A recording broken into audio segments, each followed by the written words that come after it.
Government exams కోసం తక్కువ ఖర్చులోనే maths, aptitude, reasoning వంటి కోర్సులు నేర్చుకోవడానికి ఇప్పుడే కాల్ చేయండి. హాయ్ హలో నమస్తే, welcome back to Suman TV. మరి సివిల్ సర్వీసెస్కి ప్రిపేర్ అవ్వాలంటే చాలా క్లిష్టమైన దశలనే దాటుకుంటూ రావాలి. మళ్ళీ యూపీఎస్సీ ప్రిలిమినరీలో భాగంగా సీశాట్ని యాడ్ చేయడం జరిగింది. మరి సీశాట్ అంటే ఏంటి, అసలు దాని సిలబస్ ఎలా ఉంటుంది, ఇంపార్టెంట్ టాపిక్స్ ఏంటి, ఎగ్జామ్ ప్యాటర్న్ ఎలా ఉంటుంది, మరి ఇవన్నీ తెలుసుకోవాలంటే మనతో పాటు అనిల్ నాయర్ గారు ఇప్పుడు రెడీగా ఉన్నారు. సార్తో మాట్లాడి మరిన్ని విషయాలు తెలుసుకుందాం. నమస్తే సార్. సార్, నేను చెప్పినట్టుగా సీశాట్, మరి సీశాట్ చాలా మందికి ఏంటంటే ప్రిపేర్ అయిపోతారు కానీ ఆ ప్యాటర్న్ కానీ ఎలా ప్రిపేర్ అవ్వాలి, ఏ టాపిక్స్ కి ఇంపార్టెన్స్ ఇవ్వాలని తెలియదు. ఒక్కసారి ఈ రోజు మనం అసలు సీశాట్ అంటే ఏంటి, ప్యాటర్న్ ఏంటి, ఎగ్జామ్ ప్యాటర్న్ ఏంటి, ఇవన్నీ ఒకసారి. చాలా మంచి క్వశ్చన్ అడిగారు నవీన. ఎందుకనంటే 2010 వరకు సీశాట్ పేపర్ లేదు. ఈ యూపీఎస్సీ ప్రిలిమ్స్ ఎగ్జామినేషన్లో జనరల్ స్టడీస్తో పాటు 2011లో సీశాట్ పేపర్ని ఇంట్రడ్యూస్ చేశారు. సీశాట్ ఫుల్ ఫామ్ ఏంటంటే సివిల్ సర్వీసెస్ యాప్టిట్యూడ్ టెస్ట్. ఈ టెస్ట్లో భాగంగా 80 క్వశ్చన్లు ఉంటాయి. ప్రతి క్వశ్చన్కి రైట్ అవుతే 2.5 మార్కులు వస్తాయి, రాంగ్ అవుతే -1/3 మార్క్స్ ఉంటాయి. మొత్తము 200 మార్కుల పేపర్. 2011 నుంచి 2014 వరకు జనరల్ స్టడీస్ పేపర్ 1, పేపర్ 2, దీన్ని పేపర్ 2 అంటారు. ఈ రెండు కంబైన్ చేసి ఒక బేర్ మినిమం కట్ ఆఫ్ ఇచ్చేవాళ్ళు. కానీ 2015 నుంచి సీశాట్ని క్వాలిఫైయింగ్ పేపర్గా చేస్తున్నారు. క్వాలిఫైయింగ్ పేపర్ అంటే 200 మార్కులకు మినిమం 66 మార్కులు, అంతకంటే ఎక్కువ వస్తే మీరు క్వాలిఫై అయినట్టు. 65 వచ్చినా, 50 వచ్చినా, 0 వచ్చినా మీరు క్వాలిఫై కానట్టు. ఇది ఒక qualifying examination paper. Next thing, ఇది 2 గంటల పేపర్. ఈ 2 గంటల పేపర్లో ఇంతకు ముందు ఏంటంటే జనరల్గా జాగ్రఫీ, హిస్టరీ, వివిధ రకాల సబ్జెక్ట్స్ జనరల్ స్టడీస్లో అడిగేవాళ్ళు. కానీ ఎవరైతే సివిల్ సర్వీసెస్కి ప్రిపేర్ అవుతున్నారో వాళ్ళకు జాబ్ వచ్చిన తర్వాత వాళ్ళు చేసే చాలా వర్క్స్లో ప్రైమరీ థింగ్ ఏంటంటే ability to think logically, analysis of huge data, దాని తర్వాత మూడోది కమ్యూనికేషన్ స్కిల్స్. ఇవి వాళ్ళు రెగ్యులర్గా ఇది చేస్తారు కాబట్టి ఈ మూడిటికి సంబంధించి సీశాట్లో 3 డొమైన్స్ మీద క్వశ్చన్స్ అడుగుతారు. ఒకటి మ్యాథమెటిక్స్, ఇంకోటి రీజనింగ్, ఇంకోటి వర్బల్. వర్బల్ ఎబిలిటీలో అన్ని క్వశ్చన్లు కూడా రీడింగ్ కాంప్రహెన్షన్ అనే టాపిక్ నుంచి వస్తాయి. సో మ్యాథ్స్, రీజనింగ్, వర్బల్ నుంచి క్వశ్చన్లు వస్తాయి. మొత్తము 80 క్వశ్చన్లు అన్నాను. 80 క్వశ్చన్లలో 15% క్వశ్చన్లు రీజనింగ్ మీద వస్తాయి, 35-40% క్వశ్చన్లు మ్యాథ్స్ మీద వస్తాయి, మిగతా 35-40% క్వశ్చన్లు ఇంకో సెక్షన్ అయిన వర్బల్ మీద వస్తుంది. ఈ జనరల్ గా మీరు I'm very thankful to Suman TV. ఎందుకనంటే చాలా లాస్ట్ ఫ్యూ ఇయర్స్ నుంచి 1 మార్కు తోటి సీశాట్ పోయింది, 2 మార్కులతోటి సీశాట్ పోయింది. జనరల్ స్టడీస్ కి మీకు చాలా చోట కోచింగ్లు దొరుకుతుంది, చాలా రీసోర్స్ దొరుకుతుంది. కానీ సీశాట్ అనేది మనం చూసుకుంటే 2011 నుంచి నవీన పేపర్ స్టాండర్డ్ చాలా మారిపోయింది. ఎస్పెషల్లీ 2023 పేపరు క్యాట్ లెవెల్లో స్టాండర్డ్ లో ఉంది. చాలా మంది భయాన్ని గురి చేసిన పేపర్ అది. సో కాబట్టి ఈ సెషన్ మనకి ఇంకో ఆల్మోస్ట్ ఒక 80 రోజులు ఉంది.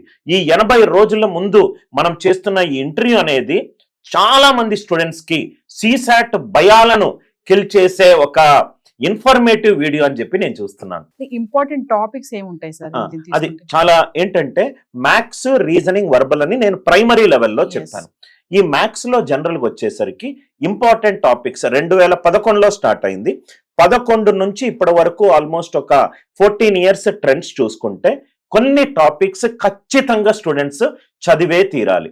మొట్టమొదటి టాపిక్ నంబర్ సిస్టమ్. ఆ నంబర్ సిస్టంలో LCM, HCF, unit digit, remainder theorem, highest power, trailing zeros, ఇవి చాలా ఇంపార్టెంట్ గా చదివి ఉండాలి.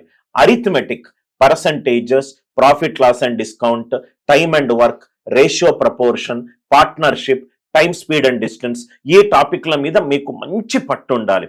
ఈ ఎస్పెషల్లీ సీశాట్ పేపర్లో మిగతా చాలా వరకు పేపర్లో 1-2 టాపిక్స్ ఇంత జనరల్గా ఇగ్నోర్ చేస్తారు. కానీ సీశాట్ ప్రిపేర్ అయ్యే విద్యార్థులు పర్ముటేషన్ అండ్ కాంబినేషన్ ఇది అస్సలు ఇగ్నోర్ చేయకూడదు. ఆల్మోస్ట్ మీరు చూసుకుంటే లాస్ట్ 10 ఇయర్స్ లో కన్సిస్టెంట్ గా ప్రతి సంవత్సరము మినిమం ఒక క్వశ్చన్ వచ్చిన టాపిక్లు కొన్ని ఉన్నాయి. అవి first LCM, HCF, second thing number system, third percentages, fourth ratio and proportion, 5th time and work, time speed and distance, 6th permutation and combination, 7th వచ్చేసరికి యావరేజెస్. ఈ టాపిక్ల మీద మాత్రము పూర్తిగా పట్టుండాలి. But having said that, indicative list, civil CSAT పేపర్లో అప్పుడప్పుడు surprise elements కూడా ఉంటాయి. కాబట్టి 90% ట్రెండ్ని ఒకసారి అబ్జర్వ్ చేసుకొని ఆ మోడల్స్ కవర్ చేసుకోండి. కానీ 10% కొంచెము కొత్తదనానికి కూడా ప్రిపేర్డ్నెస్ గా ఉండాలి. కమింగ్ టు స్టాటిస్టికల్ డేటా ఏమైనా ఉంటుందా? అవును, జనరల్ గా మనకు పబ్లిక్ ప్లాట్ఫామ్ లో కూడా మనకు 2011 నుంచి 2025 వరకు నేను మీకు కుదిరితే గనక నా పీపీటీ ప్రెజెంటేషన్ లో చూపెడతాను.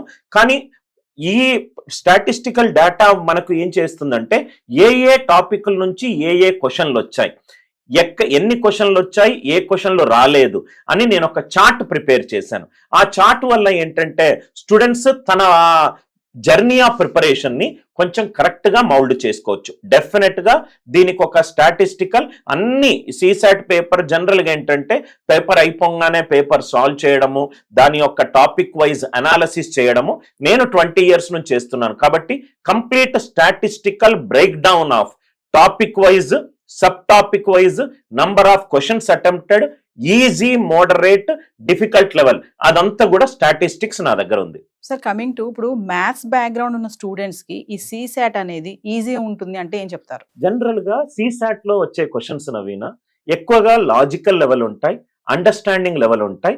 జనరల్ గా మనం ఇప్పుడు ఆల్మోస్ట్ 80 క్వశ్చన్స్ ఉన్నాయి అనుకుందాం. 80 క్వశ్చన్స్ లో 20 క్వశ్చన్ల వరకు మ్యాథ్స్ నుంచి వచ్చాయి అనుకుందాం. ఈ 20 క్వశ్చన్లో 10 క్వశ్చన్లు ఈజీ ఉంటాయి, 5 మోడరేట్ ఉంటాయి, 5 డిఫికల్ట్ ఉంటుంది. మళ్ళీ నేను స్టార్టింగ్ లో చెప్పినట్టు సిసాట్ లో టోటల్ మార్క్స్ లో 1/3 వస్తే చాలు. అంటే 66 మార్కులు greater than or equivalent to వస్తే చాలు. అంటే అక్కడ అతని స్టూడెంట్ కి సెలక్షన్ ఆఫ్ క్వశ్చన్స్ అనేది చాలా ఇంపార్టెంట్. డిఫికల్ట్ క్వశ్చన్స్ మీద నేను క్వశ్చన్ మీద గెలవాలి అని అహం చూపెడితే క్వశ్చన్ మీద గెలుస్తాడు, ఎగ్జామ్ లో కోల్పోతాడు. మనకు కావాల్సిందల్లా మినిమం 67 మార్కులు, 2 గంటల టైం ఉంది, 120 నిమిషాల్లో 67 మార్కులు రావాలి. ఒక క్వశ్చన్ కి రైట్ చేస్తే 2.5 మార్కులు, అంటే 2.5 మార్కులకు 67 మార్కులు రావాలంటే ఆల్మోస్ట్ ఇంకో 26-27 అటెంప్ట్ చేస్తే చాలు. 26-27 2 గంటలు, 120 minutes టైం ఉంది. అంటే ఆల్మోస్ట్ మనకు 4 to 5 minutes ఆఫ్ టైం ఉంది. ఆలోచిస్తే పాసిబుల్. బట్ స్టూడెంట్స్ ఏంటంటే ఒక inconsistent way of preparation without understanding CSAT previous year question analysis గా రాంగ్ డైరెక్షన్ లో మూవ్ అవుతున్నారు. కాబట్టి ఆ కోర్స్, ఆ సిసాట్ మీద చాలా భయం ఉంటుంది. అంటే సార్ ఇంత ప్రతిష్టాత్మకమైనటువంటి ఎగ్జామ్ రాసేటప్పుడు జనరల్ గా స్టూడెంట్స్ చేసే మిస్టేక్స్ ఏముంటాయంటారు? ఫస్ట్ థింగ్ ఏంటంటే ప్లాన్ లేకపోవడం. అంటే నేను జనరల్ గా ఏ కాంపిటేటివ్ ఎగ్జామ్ ప్రిపేర్ అయ్యాను కానీ ఫస్ట్ థింగ్ మీరు గనక నేను ఇది ప్రిపేర్ అవుతున్నానని డిసైడ్ అయినప్పుడు ఒక డయాగ్నోస్టిక్ టెస్ట్ రాయాలి. డయాగ్నోస్టిక్ టెస్ట్ రాసిన తర్వాత స్కోర్ గనక సిసాట్ కి సంబంధించి నేను మాట్లాడుతున్నాను, 40 నుంచి 50 మార్కులు గనక డయాగ్నోస్టిక్ టెస్ట్ లో వస్తే ఆ సిసాట్ అనేది మీకు అన్కంఫర్టబుల్ ఏరియా. 70 కంటే ఎక్కువ మార్కులు డయాగ్నోస్టిక్ టెస్ట్ లోనే వచ్చింది అనుకోండి, మీరు సిసాట్ గురించి భయపడాల్సిన అవసరం లేదు. అది first testing area. Second thing వచ్చేసరికి 40 నుంచి 50 మార్కులు వచ్చిన తర్వాత టీచర్ ని చూస్ చేసుకోవడం, స్టడీ మెటీరియల్ ని చూస్ చేసుకోవడం. చాలా మంది CSAT study material, bank study material use చేస్తారు. దాని తర్వాత SSC CGL study material use చేస్తారు. 2011 నుంచి 2024 వరకు అన్ని ప్రీవియస్ ఇయర్ క్వశ్చన్లు కొంచెం కూర్చుంటే మనకు గూగుల్లోనో టెలిగ్రామ్లోనో ఖచ్చితంగా మనకు దొరుకుతాయి. ఆ పేపర్ ప్యాటర్న్, ఆ ఎగ్జామినేషన్ బిహేవియర్ ఫస్ట్ అర్థం చేసుకోవాలి. థర్డ్ థింగ్, ఇప్పుడు ప్రస్తుతం చేస్తున్న అతిపెద్ద మిస్టేక్ ఏంటంటే స్టూడెంట్స్ రైట్ ఫ్యాకల్టీని చూస్ చేసుకోవడం. ఎస్పెషల్లీ జనరల్ స్టడీస్ కి ఫేమస్ ఉన్న టీచర్ల దగ్గర సిసాట్ ఫేమస్ గా ఉండదు. సిసాట్ లో మ్యాథ్స్, రీజనింగ్, వర్బల్ అది కంప్లీట్లీ డిఫరెంట్ డొమైన్. ఇప్పుడు నేను ఇంతకు ముందు ఒక 350 కోట్ల సంస్థకి ఆప్టిట్యూడ్, రీజనింగ్, వర్బల్ చెప్పే సంస్థకి సౌత్ ఇండియా అకాడమిక్ హెడ్ గా ఉన్నాను. అంటే నాకు ఆ mathematical, reasoning, verbal exams behaviour నాకు తెలుసు. కానీ జనరల్ స్టడీస్ ప్రిపేర్ అయ్యే వాళ్ళ దగ్గరనే సిసాట్కి వెళ్తారు, సిసాట్ లో క్లియర్ కారు. 1 సంవత్సరము మీరు క్లియర్ కాకపోతే ఎంటైర్ 1 year టైము వేస్ట్ అయినట్టు. ఎస్పెషల్లీ ఇప్పుడు మనం హైదరాబాద్ లో అశోక్ నగర్ లో చూసుకుంటే ఆన్ అన్ యావరేజ్ ఒక స్టూడెంట్ ప్రతి నెలకు మినిమం 25,000 నుంచి 40,000 రూపాయలు డైరెక్ట్ ఆర్ ఇండైరెక్ట్ గా ఖర్చు పెడతాడు. అంటే 2.5 లక్షల ఫీజు ఇప్పుడు ట్యూషన్ ఫీజు. ఈ 2.5 లక్షల ట్యూషన్ ఫీజు 12 నెలలకుంటే 20,000 ట్యూషన్ ఫీజుకి వెళ్ళిపోయింది. హాస్టల్లో ఉంటే ఇంకో 10,000, 5,000 పర్సనల్ ఖర్చు పెట్టుకుంటే ఒక స్టూడెంట్ సివిల్ సర్వీసెస్ కి ప్రిపేర్ అవ్వాలనుకుంటే మినిమం 35,000 తెలియకుండా ఖర్చు అవుతుంది. ఇట్లాంటి టైంలో సిసాట్ వేరు, జనరల్ స్టడీస్ వేరు.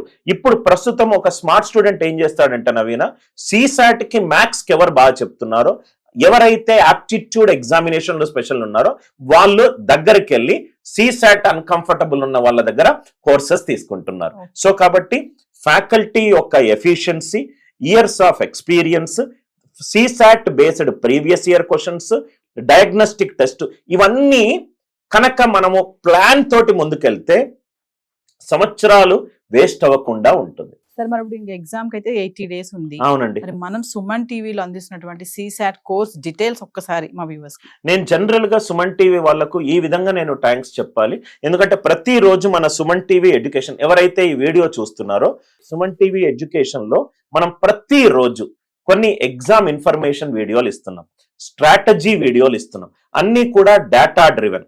ఆ క్లాసులన్నీ కూడా నేనే చెప్తున్నాను. ప్రతిరోజు స్టూడెంట్స్ కి యూస్ఫుల్ అయ్యే వీడియోలు ఇస్తున్నాను.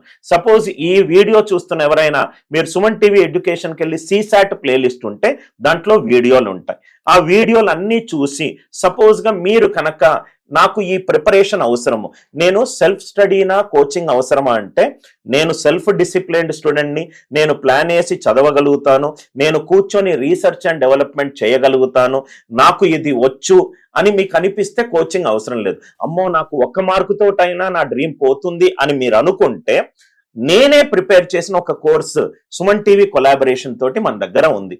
ఆ కోర్సు ప్రాబబ్లీ కోర్సులో 200 గంటల రికార్డెడ్ కంటెంట్ ఉంటుంది. ఆ కోర్సు పక్కన పెడితే ఫస్ట్ స్టూడెంట్ కొన్ని వీడియోలు చూడాలి. ఆ వీడియోలు తనకు నచ్చి, తన స్టైల్ ఆఫ్ టీచింగ్ నచ్చి, నేను చెబుతుంది అతనికి కరెక్ట్ గైడెన్స్ అని అనిపించి అన్నప్పుడు ఈ కోర్సుకి సంబంధించి కాల్ చేయొచ్చు. కోర్సుకి తీసుకోవాలి అనేది నాకు సెకండరీ. నాకు ఏంటంటే రైట్ ఇన్ఫర్మేషన్ కనుక ఇస్తే స్టూడెంట్ కి అది ఉపయోగపడుతుందంటే వాళ్ళు కనెక్ట్ అవుతే వాళ్ళు తీసుకుంటారు. కనెక్ట్ కాని వాళ్ళు, మనము ప్రతిరోజు అట్లీస్ట్ మనకు ఒక 200 అవర్స్ కంటెంట్ ఉంది నవీన, 20 అవర్స్ కంటెంట్ నేను ఫ్రీగా మనము సుమన్ టీవీ ఎడ్యుకేషన్ లో ఇస్తున్నాము. I want students to listen, understand, respect the value that I am creating it. If they like it, they will buy the course. Otherwise, still I will keep on helping them.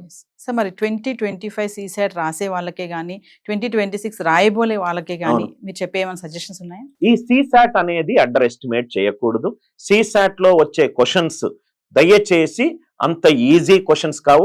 Civil services అనేది నవీన కొన్ని లక్షల మందికి, parents కి, వాళ్ళ పిల్లలకు ఇదొక dream destination. ఇది మన ఇంజనీరింగ్ ఎగ్జామ్ లాగానో, డిగ్రీ ఎగ్జామ్ లాగానో 1 డే ముందు 2 డే ముందు ప్రిపేర్ అయితే వస్తుంది అని అనుకుంటే that's an idiotic thought. First thing ఏం చేయాలంటే ప్లాన్డ్ అప్రోచ్ ప్రకారము ముందుకెళ్తే ఉంటుంది. నేను దీనికి సంబంధించి మనము ఆల్రెడీ సుమన్ టీవీ ఎడ్యుకేషన్ లో 3 వీడియోలు రిలీజ్ చేశాం. Maths strategy video, reasoning strategy video, verbal strategy video, complete గా డీటెయిల్డ్ స్ట్రాటజీ వీడియో ఉంది. వాళ్ళు ఏం చేయకూడదు. ఈ సిసాట్ కి మళ్ళీ నేనేదో రోజుకి 6-8 గంటలు చదవాలి అని కూడా నేను అనట్లేదు. జనరల్ స్టడీస్ సిలబస్ చాలా పెద్దది, దానికే ఎక్కువ టైం స్పెండ్ చేయండి. కానీ దీనికి అట్లీస్ట్ మీరు మ్యాథ్స్ లో కొంచెం కంఫర్టబుల్ ఉంటే 1.5 గంటలు, బాగా కంఫర్టబుల్ గా ఉంటే షార్ట్ కట్స్ నేర్చుకోవడానికి 1 గంట, చాలా కంఫర్టబుల్ గా లేకపోతే 2 గంటలు. పొద్దున 1 గంట, సాయంత్రం 1 గంట చదివింది Monday to Friday, Saturday revise చేసుకోవడము, సండే టెస్ట్ల రూపంలో రాసుకోవడము. దీనికి ఒక అల్గారిథం ఉంది నవీన. ఎగ్జామ్ క్లియర్ కావాలి అని అంటే లర్నింగ్ ఫేజ్ నుంచి మాక్ టెస్ట్ ఫేజ్ వరకు క్రమం తప్పకుండా డిసిప్లిన్ ఉండాలి. Talent will open 1 door 2 doors, but discipline will open all the doors on a long journey. Talent అనేది షార్ట్ లివ్డ్, ఈ రోజు వెలిగే స్టార్ అది, కానీ డిసిప్లినే మనకు లాంగ్ టర్మ్ లో నిలబడుతుంది. Sir coming to mock test series అంటున్నారు అవును. కదా, అవి ఎక్కువ రాయడం వల్ల ప్రాక్టీస్ ఎక్కువ అవడం వల్ల కూడా ఈజీ ఉంటుందంటారా? డెఫినెట్ గా మాక్ టెస్ట్ అనేది ప్రిపరేషన్ లో చాలా ఇంపార్టెంట్ పార్ట్. మాక్ టెస్ట్ రాయడం అంటే రాసిన తర్వాత మార్కులు చూసుకోవడం కాదు. ఇప్పుడు 80 క్వశ్చన్లు ఉన్నాయన్నాను, స్టూడెంట్ 2 గంటలు అటెంప్ట్ చేశాడు, ఒక 40 క్వశ్చన్లు అటెంప్ట్ చేశాడు. నేనైతే ఏం చేస్తానంటే అటెంప్ట్ చెయ్యని మిగతా 40 క్వశ్చన్లను ఇంకో మార్క్ గా నేను రాస్తాను. దాని వల్ల ఏమవుతుందంటే తనకు తెలిసిపోతుంది మిగతా 40 క్వశ్చన్లో 12 క్వశ్చన్లు ఈజీ, అది నేను యాక్చువల్ గా అటెంప్ట్ చేసి ఉండాల్సింది అని చెప్పి. దాని తర్వాత మాక్ ఎగ్జామ్ అనేది ఆన్సర్ కీకి సబ్స్టిట్యూట్ కాదు. మాక్ ఎగ్జామ్ అనేది మన పర్ఫార్మెన్స్ కి ఒక అద్దం లాంటిది. నేను ఇక్కడ ఉన్నాను అని చెప్పే దానికి కన్సిస్టెంట్ గా అనాలసిస్ ఆఫ్ మాక్ చేయకపోతే it is a paralysis to preparation అని అంటారు. కాబట్టి అనాలసిస్ అనేది చాలా ఇంపార్టెంట్. ఎగ్జామ్ రాయాలి, మిగతా క్వశ్చన్లు అటెంప్ట్ చేయాలి, మనము ఎక్కడెక్కడ ఫంబుల్ అవుతున్నామో అది చూసుకోవాలి. ఇది ఇనీషియల్ గా జిమ్కి వెళ్ళడం లాంటిది, చాలా ఇబ్బందికరమైన ప్రక్రియ. కానీ ఒక 2-3 మార్క్స్ రాసిన తర్వాత అలవాటు అయిపోయింది అనుకోండి, అల్గారిథం అర్థమైపోతుంది, చాలా కాన్ఫిడెంట్ గా ఉంటాడు. సో ఫైనల్లీ సుమన్ టీవీ అందిస్తున్నటువంటి CSAT ఈ కోర్సు అప్కమింగ్ రాసే వాళ్ళకి కూడా యూజ్ అవుతుందా? ఎస్పెషల్లీ మనము ఫస్ట్ ఇప్పుడు క్రియేట్ చేసిన కోర్సు వ్యాలిడిటీ May 25th వరకు ఉంది. కానీ 2026 లో ప్రిపేర్ అయ్యే వాళ్ళు వ్యాలిడిటీ పెంచుకొని ఒక నామినల్ ప్రైస్ ఇంక్రీజ్ తోటి కోర్స్ తీసుకోవచ్చు. ఎస్పెషల్లీ నా కాన్సన్ట్రేషన్ వల్ల May 25వ తారీఖు తెలుగు విద్యార్థులు ఈ సివిల్ సర్వీసెస్ లో మాక్సిమం మంది ఉండాలి అనే ఒక నోబుల్ ఇంటెన్షన్, CSAT వల్ల చాలా మంది వెళ్ళిపోతున్నారు. ఈ కోర్స్ ఉంది, ఈ కోర్స్ యొక్క వివరాలు కూడా నేను చెప్తాను. 200 గంటల రికార్డెడ్ కంటెంట్ ఉంది, 60 గంటల లైవ్ క్లాసెస్ ఉన్నాయి. లైవ్ క్లాసెస్ ఆప్టిట్యూడ్ రీజనింగ్ అన్ని నేనే తీసుకుంటాను. వర్బల్ మనము డిస్కషన్ లో మోస్ట్ ఇంపార్టెంట్ అయినది ఒకటి మిస్ అయ్యాము, అది వర్బల్లో RC ప్యాసేజెస్ వస్తాయి, రీడింగ్ కాంప్రహెన్షన్. ఈ ఎస్పెషల్లీ తెలుగు మీడియంలో వచ్చే ఈ స్టూడెంట్స్ రీడింగ్ కి అలవాటు ఉండారు కాబట్టి దాంట్లో అజంప్షన్, ఇన్ఫరెన్స్, కంక్లూజన్ అని క్వశ్చన్లు వస్తాయి. అది రావాలి అని అంటే అనుభవమైన టీచర్ మాటలు వినాలి. సివిల్ సర్వీసెస్ లో ఎట్లయితే జనరల్ స్టడీస్ కి టీచర్ కంటుండో CSAT కూడా ఫ్యాకల్టీ అనుభవం అంత ఇంపార్టెంట్. ఇంగ్లీష్ మన దగ్గర క్యాట్ ఎగ్జామ్ చెప్పిన ఒక 35 ఇయర్స్ నుంచి రీడింగ్ కాంప్రహెన్షన్ చెప్తున్న ఒక ప్రముఖమైన టీచర్ రికార్డింగ్ క్లాసెస్ నేను పెట్టాను. మనం కోర్స్ తీసుకున్నప్పుడు కొన్ని డెమో వీడియోలు ఉంటాయి, అన్లాక్ ఉంటాయి. ఇప్పుడు నేను కోర్స్ తీసుకోవాలనుకుంటున్నాను, ఒక 2 గంటల పాటు అన్ని వీడియోలు చూడమని అన్ని చెప్పి వాళ్ళకు ఇంట్రెస్ట్ ఉంటేనే వాళ్ళు కోర్స్ తీసుకుంటారు. మనం యాక్చువల్ గా దీనికి 7,999 ప్రైజ్ ఉంది, కానీ మనము 5,999 ప్రైజ్ కి ఇస్తున్నాము. ఎందుకు ఈ తక్కువ ప్రైజ్ కి ఉంటుంది అని అంటే ఎగ్జామ్ May 25th రోజు ఉంటుంది. సో టెస్ట్లు ఉన్నాయి, స్టడీ మెటీరియల్ ఉంది, దాని తర్వాత రికార్డెడ్ క్లాసెస్ ఉన్నాయి, లైవ్ క్లాసెస్ ఉన్నాయి. సో ఈ ప్రిపరేషన్ కరెక్ట్ గా ప్రిపేర్ అయ్యి టీచర్ గైడెన్స్ తోటి ప్రిపేర్ అవుతే May 25 మీ యొక్క best day of your life అవుతుంది అని నేను ఆల్మోస్ట్ చాలా కాన్ఫిడెంట్ గా బిలీవ్ చేస్తున్నాను. సో కొంతమంది డౌట్ ఇప్పుడు ఇక్కడ అడుగుతాను, అంటే రూరల్ ఏరియాస్ లో ఉంటారు కదా Telugu medium, coming to language ఇందాక మీరు అన్నారు తెలుగు ఇంగ్లీష్, వాళ్ళకి తెలుగు మీడియం పిల్లలకి మీరు ఇచ్చేటువంటి ఈ CSAT కోర్స్ ఎలా ఉపయోగపడుతుంది? ఫస్ట్ థింగ్ వచ్చేసరికి ఈ CSAT కోర్సు మనకు CSAT పేపర్ అనేది ఇంగ్లీష్ అండ్ హిందీలో ఉంటుంది, రీజనల్ తెలుగులో ఉండదు. కాబట్టి నా వీడియోలన్నీ కూడా బేసిక్, సింపుల్, అండర్స్టాండబుల్ ఇంగ్లీష్ లో ఉంటుంది. సపోజ్ గా ఎవరైనా తెలుగు మీడియం స్టూడెంట్స్ సార్ కొంచెం ఇంగ్లీష్ కాంప్లికేటెడ్ ఉందంటే దాని తెలుగు మీడియం వెర్షన్ వీడియోలు కూడా పెట్టడానికి నేను రెడీగా ఉన్నాను. కానీ ఇంగ్లీష్ మీడియంలోనే మీరు చూడాలనేది అది first thing. Second thing, especially ఈ CSAT కోర్స్ కి ప్రతి ఒక్క స్టూడెంట్ నా గైడెన్స్ లో చదువుతాడు నవీన, right? I'm not an easy person to work with. Civil services లో మనము we cannot do an comic conversation. మనకి ఇంకో 2.5-3 months చాలా స్టేక్ లో ఉంటుంది. కాబట్టి నేను ఒక ప్లాన్ ప్రకారము రైట్ చదువుమని చెప్తాను, వీక్లీ వాళ్ళు నాతోటి మాట్లాడతారు, ఇంకో ఆల్మోస్ట్ 80 days లో స్ట్రక్చర్డ్ ప్లాన్ ప్రకారం వెళ్తాను. నా expertise CSAT exam expertise, general studies paper 1 expertise కాదు. నేను ఇప్పటి వరకు 23 ఏళ్ల నుంచి మ్యాథ్స్, రీజనింగ్, వర్బల్ మీదనే నేను ఎక్స్పీరియన్స్ ఉంది. దాంట్లో నాకు గేమ్ ఎట్లా ఆడాలి తెలుసు, ఎలా స్టూడెంట్ ని నెక్స్ట్ లెవెల్ కి తీసుకెళ్ళాలి తెలుసు. సో నేను ఇప్పటి వరకు సీరియస్నెస్ గా తీసుకోలేదు CSAT ఎగ్జామ్. అవును. ఇప్పుడు మీ కోర్స్ తీసుకుంటే ఈ ఆ. 80 డేస్ లో ఆ. నేను ప్రిపేర్ అయిపోతానా? ఫస్ట్ థింగ్ మీరు కోర్సు తీసుకోగానే మీరు నాతో మాట్లాడాలి. సెకండ్ థింగ్ వచ్చేసరికి 2 రోజుల్లో ఆ కోర్స్ తీసుకున్న 2 days లో 2024, 2023 పేపర్ నేను మీకు ఇవ్వను. అది కొంచెం కష్టమైన పేపర్, చూస్తేనే మీరు భయపడతారు. 2024, 22, 21 ఈ 3 పేపర్లలో ఏవైనా 2 పేపర్లు తీసుకొని paper and pencil format print తీసుకొని write self without having any opinion మీరు ఆ డయాగ్నోస్టిక్ టెస్ట్ రాసి నాకు మీరు స్కోర్ చెప్పాలి. సార్ నాకు 40 వచ్చాయి, నాకు 50 వచ్చాయనని. ఆ పేపర్ 40లో నేను కొన్ని క్వశ్చన్లు అడుగుతాను మిమ్మల్ని. నంబర్ సిస్టమ్ ఎన్ని కరెక్ట్ అయ్యాయి, అరిథమెటిక్ ఎన్ని కరెక్ట్ అయ్యాయి. దానివల్ల నాకేమవుతుందంటే ఇదొక డాక్టర్ పేషెంట్ రిలేషన్షిప్. పేషెంట్ రాగానే సార్ నాకు తగ్గిపోతుందంటే అట్లా కాదు. ఫస్ట్ నీకు దగ్గు ఉందా, జ్వరం ఉందా, తలకాయన వస్తుందా, కడుపున వస్తుందని కొంత డయాగ్నోసిస్ చేస్తాను. ఆ డయాగ్నోసిస్ చేసిన తర్వాత ఎక్కడైతే వీక్ ఉన్నాడో ఆ టాపిక్లను ఫస్ట్ ఏదైతే టాపిక్ అన్కంఫర్టబుల్ ఉన్నాడో అతను ఫస్ట్ అది కంప్లీట్ చేయాలి. అది కంప్లీట్ చేసిన తర్వాత రెగ్యులర్ గా ప్రాక్టీస్ చేస్తూ ఉన్నాను. ఓవర్ నైట్ సక్సెస్ తీసుకొస్తాను అనే ఫేక్ కమిట్మెంట్స్ నేను ఇవ్వను. ఇంక్రిమెంటల్ గా స్కోర్ ని ఇంప్రూవ్ చేసే సైంటిఫిక్ అప్రోచెస్ పాస్ట్ లో చేశాను, ప్రెసెంట్ లో కూడా చేస్తున్నాను, ఫ్యూచర్ లో కూడా చేస్తాను. ఇదే నాది. That is I always believe in one thing, my methods only work when students work. Students కష్టపడకుండా సెల్ఫ్ గా అటెంప్ట్ చెయ్యకుండా ఓవర్ నైట్ గా అనిల్ సార్ ఏదో మెజిషియన్ చేస్తాడంటే ఈ కోర్స్ మీకు కాదు. అండ్ ఫస్ట్ ఆఫ్ ఆల్ మనం ఇచ్చే ఈ సుమన్ టీవీ కోర్స్ కూడా అందరి స్టూడెంట్స్ కి కాదు, ఓన్లీ 500 స్టూడెంట్స్ కి మాత్రమే. మీరు 501st స్టూడెంట్ అవుతే మీరు ఈ కోర్స్ కావాలి అని అనుకున్నా గానీ మీకు ఆ కోర్సు దొరకదు. ఎందుకంటే నేను అంతమందిని మేనేజ్ చేయలేను. నా బ్యాండ్ విడ్త్ 500 స్టూడెంట్స్ వరకు నేను సాలిడ్ గా పర్సనల్ మెంటరింగ్, ఇండివిజువల్ గైడెన్స్ ఇవ్వగలుగుతాను. అందుకే ప్రతి ఒక్క లైన్ ఆలోచించి లిమిటెడ్ సర్కంఫరెన్స్ ఆఫ్ స్టూడెంట్స్ కి చేయడానికే మనము ఈ కోర్సు డిజైన్ చేసాం. Thank you. Thank you.